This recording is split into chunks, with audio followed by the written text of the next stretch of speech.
Hello everyone, কেমন আছো সবাই? আর আজকে একটু বেরিয়েছিলাম গোড়া বাজার যাওয়ার জন্য। আর এই যে একজন লজ্জা লজ্জা মুখে চলে এসছে, ক্যামেরা অন করলে নাকি লজ্জা পায়। তো যাই হোক, আস্তে আস্তে অভ্যাস হয়ে যাবে। আর এইদিকে গোড়া বাজার আমরা প্রায় চলে এসেছি, টোটো করে গেছিলাম।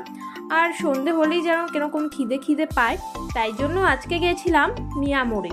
তো মিয়া মোড়ে গিয়ে দেখি আমি যেইগুলো খেতে ভালোবাসি এখানে আসলে, তো সেইগুলো প্রায় শেষ। আর আমাদের এই গোড়া বাজার আর এয়ারপোর্টের মিয়া মোড়টা প্রায় তাড়াতাড়ি সন্ধে হলেই সব প্রায় শেষ হয়ে যায়। আর তারপর চিকেনের আইটেমগুলো শেষ হয়ে গেছিলো, তাই জন্য আমি খেয়েছিলাম পনিরের একটা আইটেম। আর ওর যেহেতু এক জায়গায় ইনভিটেশন ছিল, খেয়ে এসেছিলো, ওই জন্য ও আর কিছু খায়নি। তারপর এখান থেকে এটা খেয়ে আমরা গিয়েছিলাম একটু ধোপা পুকুরে। আর যেহেতু বর্ষাকাল, এই জন্য লোকজনও কম ছিল, একটু নিরিবিলি ছিল। তারপর আমরা একটু আড্ডা দিয়ে চলে আসলাম বাড়িতে। তো চলো, আজকের মতো টাটা।